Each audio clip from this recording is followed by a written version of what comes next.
Coucou Marie-Ève, ce qui est fatigant, quand je suis fatigante, ce qui est fatigant, c'est quand tu touches un point et que ça nous atteint. Ça amène à travailler sur nous, ça c'est fatigant. Merci Mélanie, yes, t'as dit les vrais mots. Moi on dit c'est moi qui est fatigante. Non. Écoutez Mélanie, écoutez ce qu'elle dit. C'est quand, ce qui est fatigant, c'est quand tu touches un point puis ça nous atteint. Quand il y a un petit bout de vérité dans ce que je dis, puis tu fais « Ça vient provoquer une émotion en dedans de toi. » Et là, ça veut dire que maintenant que tu as une nouvelle perspective sur ta situation, tu n'es plus dans le déni. Quand tu es dans le déni, là, puis tu sais pas quelque chose, tu vas faire, tu sais même pas que c'est dangereux, tu sais même pas que c'est pas correct, ou tu sais même pas, tu fais « Ah, je suis dans le déni, je comprends pas, c'est pas grave, je prendrai pas de temps. » Mais là, quand tu commences à faire, je te mets une perspective qui fait « Oh shit, là, elle vient de dire quelque chose que là, je peux plus. » Tu peux plus retourner en arrière, tu peux plus ne plus le voir, right? Parce que là, chaque fois que tu vas le voir, tu vas faire « Ah, si je le vois. » Et là, tu vas te sentir coupable de, oui, peut-être tes enfants quelque part que tu sais que ce serait genre, tu te sentirais coupable.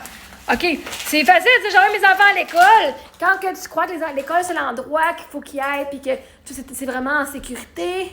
Mais là, quand j'avais des évidences, pourquoi moi je reste à la maison, puis les évidences que c'est pas sécuritaire dans les écoles, dans les classes, que c'est pas la meilleure place pour la santé mentale des enfants.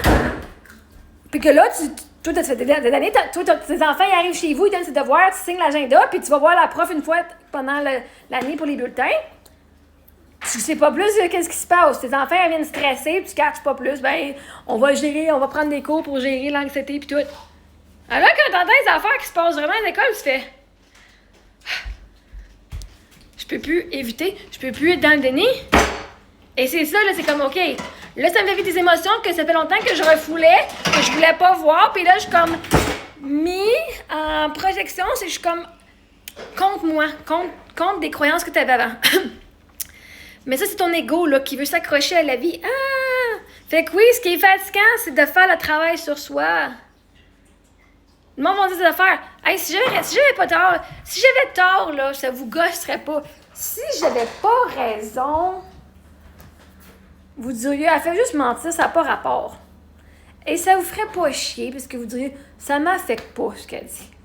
Mais la seule raison que je suis fatigante, que vous me trouvez fatigante, c'est parce que vous devez continuer à faire du travail sur vous, de l'introspection.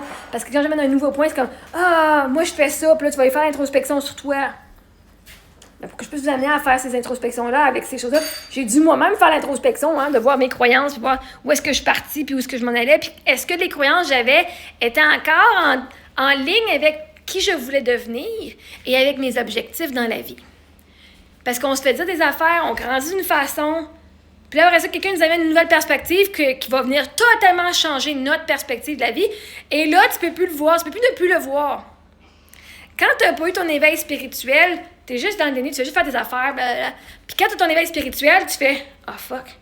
Fait que là, tout ce que tu connaissais avant vient de s'effondrer. Ton monde, comme tu le connais, vient de s'effondrer. Si une des croyances que tu croyais absolument dur comme fer était vraie et que je te prouve que c'était pas vrai, puis que je te prouve encore sur un autre sujet que c'est pas vrai, ou que, tu sais...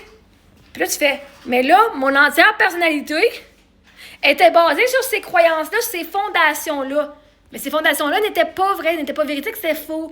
C'était utilisé pour pouvoir vous manipuler, pour pouvoir agir comme vous devriez.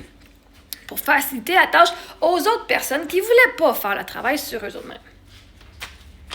Donc, quand tu te rends compte de ça, là, c'est toutes tes croyances, si tout ce que je croyais avant, ça n'est plus. Mais là, il faut que tu te transformes. L'affaire, c'est que faut que tu changes tes croyances avant que tu vois qu'ils n'existent plus, là, ça fait plus de sens, là. Je croyais ça, mais là, ça m'a été prouvé que j'avais tort. Maintenant, il faut que tu la changes pour quelque chose qui fait du sens, quelque chose d'encore mieux pour toi, right? Fait que c'est ça qui est fatigant. Le monde, ça les fatigue parce que ils viennent de changer encore une partie d'eux autres. Ils viennent encore de changer une partie de leur personnalité. Parce qu'à chaque fois que j'amène un élément dans lequel j'ai raison, puis qu'eux, avant, croyaient dur comme fer qu'ils avaient raison, puis que mes éléments, c'est assez rationnel. Ce que je vous amène, c'est des preuves là, concrètes, là, de la loi, de ci, de ça, right? Et ça, c'est fatigant. Le travail énergétique de changer ses croyances, de travailler ses peurs, c'est fatigant en esti. Fait que oui, tu as tout à fait raison, puis merci de l'avoir pointé.